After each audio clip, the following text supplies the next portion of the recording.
the country.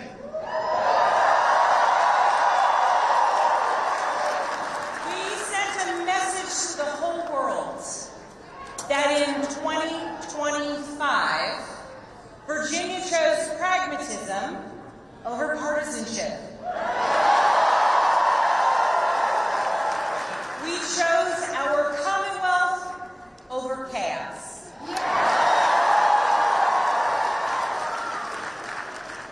You all chose leadership that will focus relentlessly on what matters most. Lowering costs, keeping our communities safe, and strengthening our economy for every Virginian.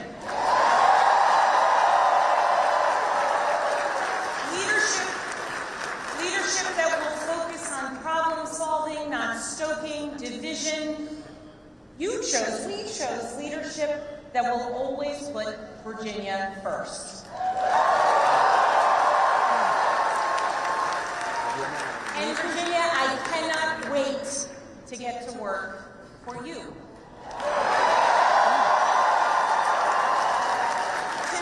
Tonight we turned a page. We turned that page by listening to our neighbors, focusing on practical results, laying out a clear agenda, and leading with decency and determination.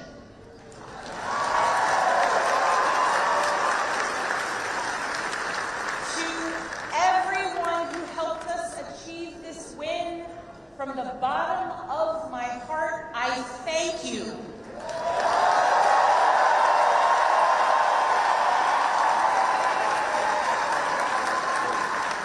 I thank you for the trust that you have placed in me, and it is the honor of my lifetime to be elected the 75th governor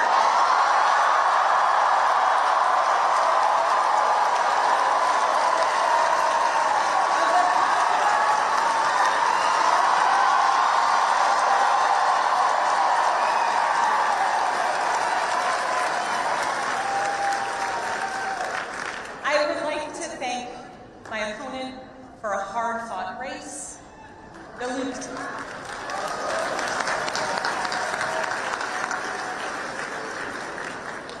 Lieutenant Governor's story, her military service, and her years of service here in Virginia deserve our respect and our gratitude, and I ask that you join me in wishing her and her family well.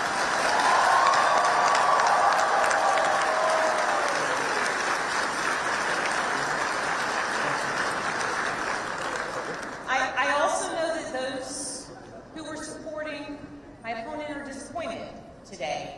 And to those Virginians who did not vote for me, I want you to know that my goal and my intent is to serve all Virginians.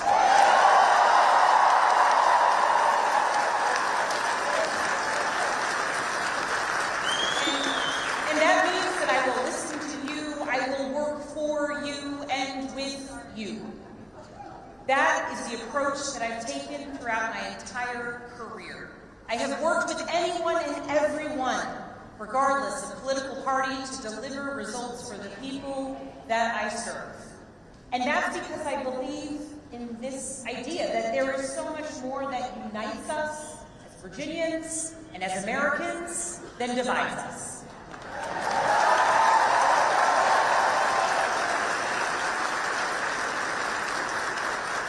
And I know in my heart that we can unite for Virginia's future, and we can set an example for the rest of the nation.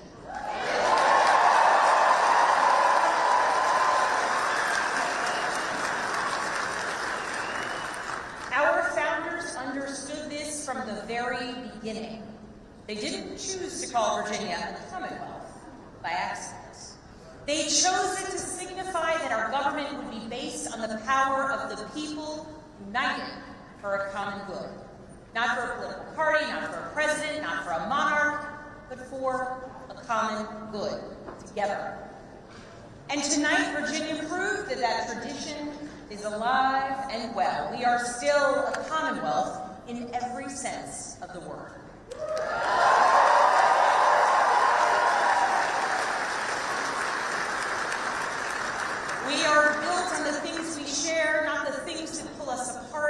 And I am proud that our campaign earned votes from Democrats, Republicans, Independents, and everyone in between.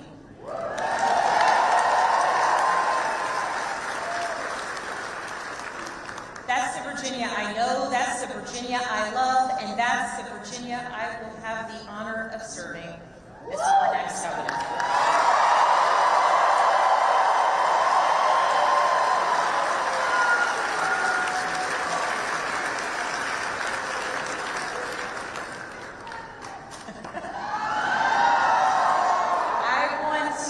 I want to thank so many people for the support that they have given to our campaign. Thank you for your work. Thank you for your support. To our tireless volunteers, to those who believed in me, thank you.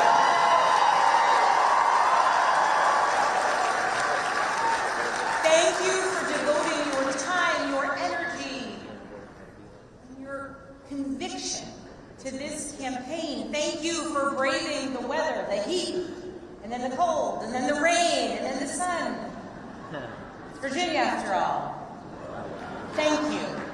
Thank you for talking to your neighbors about the importance of this race. Thank you for recognizing that when we went person to person engaging, that we could bring people not just into supporting our campaign, but into engaging in our democracy. Thank you.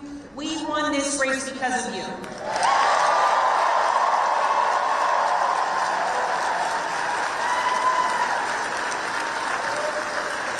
our campaign team, you're the best in the country.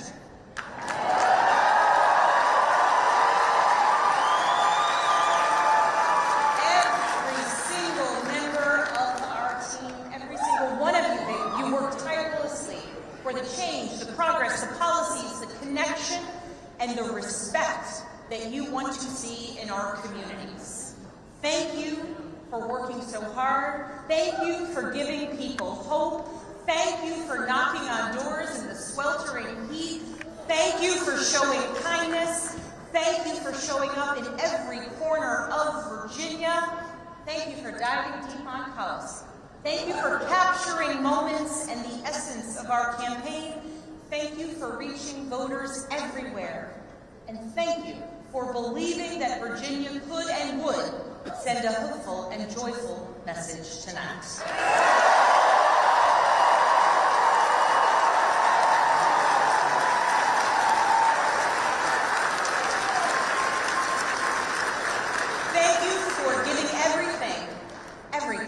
Campaign and then some. And thank you to my family.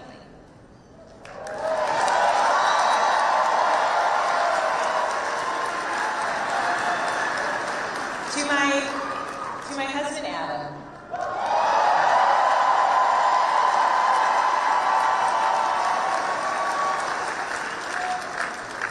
My partner in everything. I love you with my whole heart. I'm grateful for you. And it is very strange to declare my love for you in front of millions of people.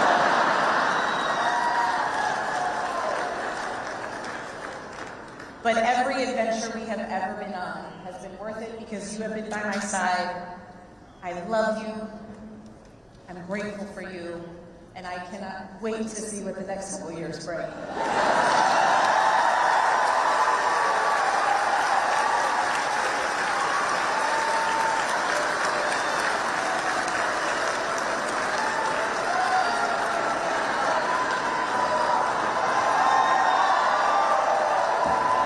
To my daughters, Claire, Charlotte, and Catherine, you inspire me and motivate me every single day.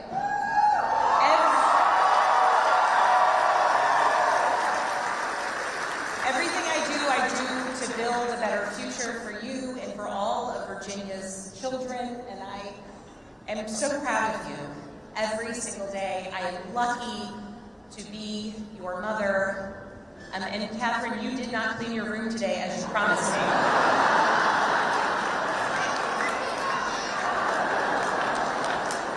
She's working on it. If I was working on it, we wouldn't have won this election, okay?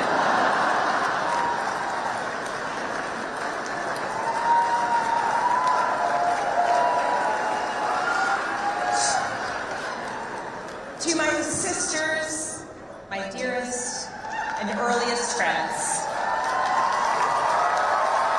I love you. I love you, I love you, I love you. To my friends who have traveled from around the world to be here with me today, thank you. Thank you for making me who I am, and thank you for always believing in me. And to my parents, I love you. Thank you for leading by example every day. And I know that today is a day that you all could have never imagined. But you taught me the importance of service to others and relentless hard work. And Mama, when I think about your life, the time spent in foster care to putting yourself through nursing school and the challenges along the way, you made clear to us that to whom much is given, much is expected.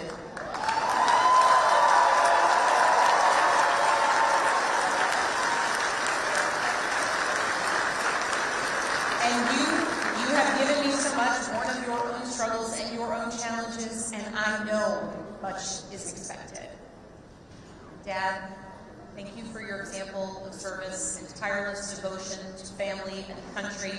Nothing has made me prouder than to follow in your footsteps, so many steps along the way.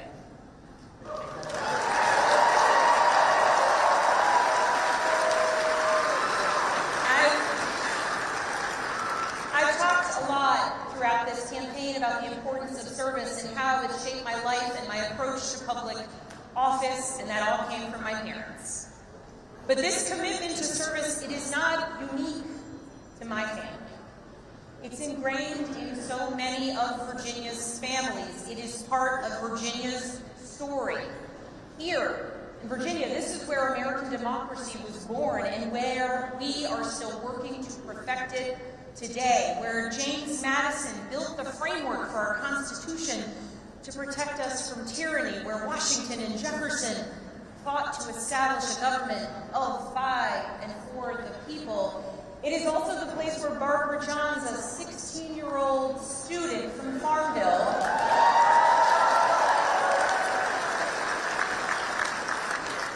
led a walkout of students that became part of the Brown versus the Board of Education case to integrate public schools.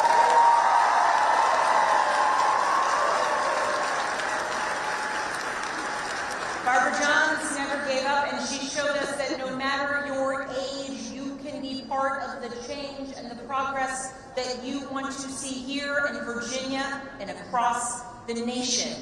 We are a nation founded on ideas, but we are a country where it is up to us, the citizens, who must put those ideas into action. It is us, the citizens, who work to make the change and progress and build upon the foundations laid out for so many years. And Virginia, now it is our time to lead. Tonight, it's hard not to reflect on the nearly 2-year journey that we've taken together on this campaign. And just a few minutes ago, Adam said to our daughters, "Your mom's going to be the governor of Virginia."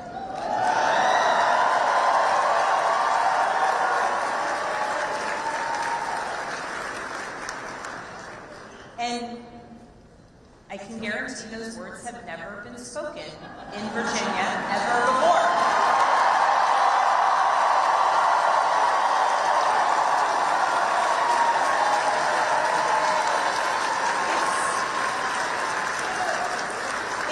It's a big deal that the girls and the young women I have met along the campaign trail now know with certainty that they can achieve anything.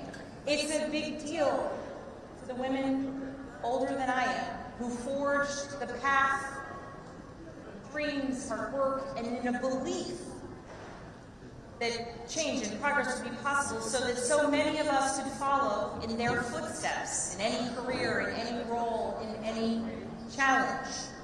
The history Virginia is making tonight It is yours. And I thank those who have come before me, and Mary Sue Terry in particular.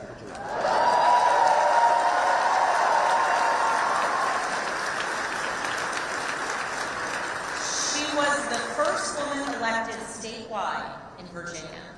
And because of her and the continued work of so many, there will be many more women to come for generations to come.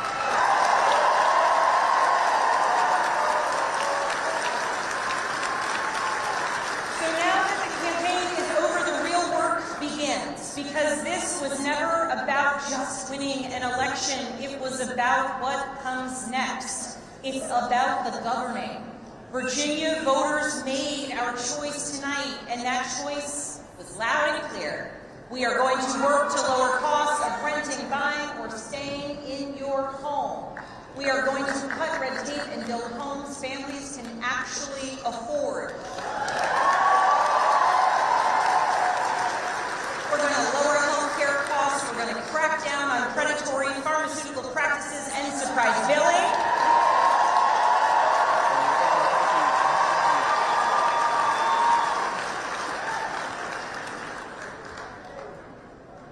And we're going to produce more energy, and we are going to lower costs, and we're going to do it by producing more energy here in Virginia, and we're going to make sure that large utility users make sure that they pay their fair share.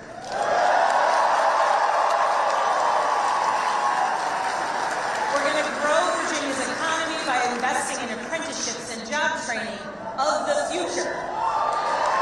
We're going to leverage AI and cutting-edge manufacturing to bring more capital investment into our Commonwealth. We are going to take politics out of our schools. We're going to make sure that teachers are well paid and well respected.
We are going to make sure that our teachers are well paid and well respected.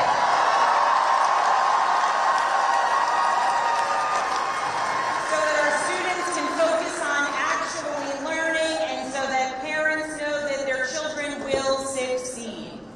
And we are going to make our communities safer by providing the training, pay, and support that our law enforcement community needs and deserves.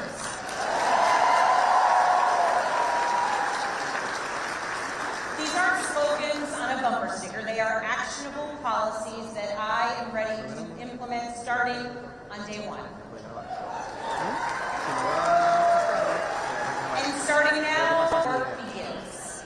So as we begin this transition to a new administration, I want to be absolutely clear about a couple things.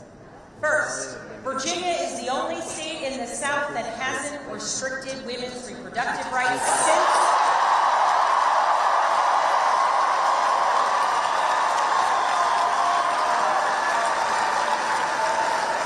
the Dobbs decision, and under my watch, it will stay that way.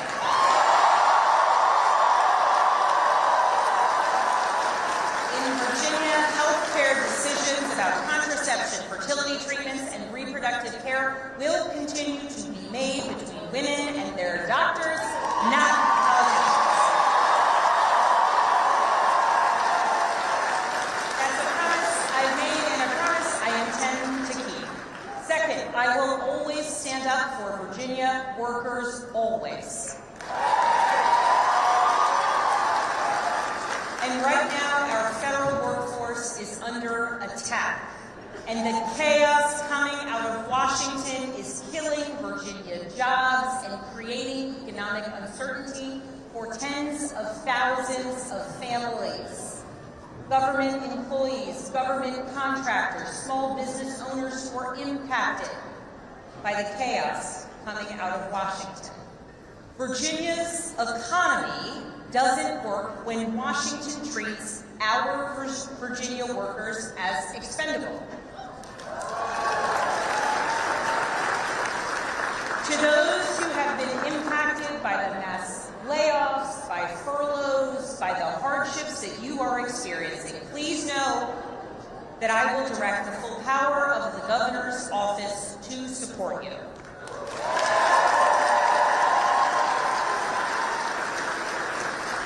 And to those across the Potomac who are attacking our jobs and our economy, I will not stand by silently while you attack Virginia's workers.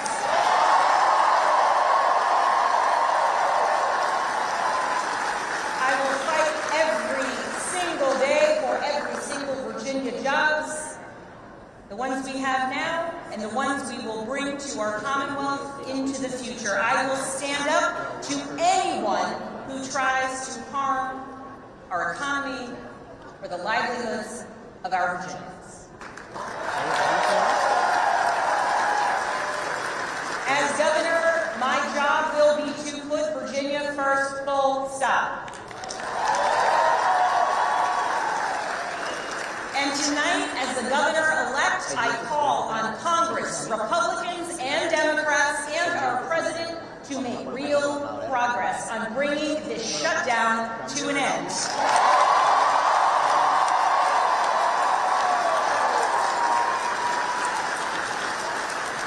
The Virginians, the Americans who work tirelessly for their fellow citizens deserve nothing less.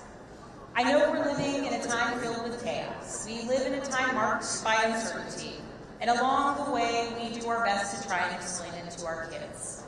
I know the list of challenges that we are facing is long, but I also know that the only way we're going to solve these problems is by tackling them together. Democrats, Republicans, Independents, all of us, because that embodies the message that we sent tonight. That is what being a Commonwealth is all about, standing united for our future. That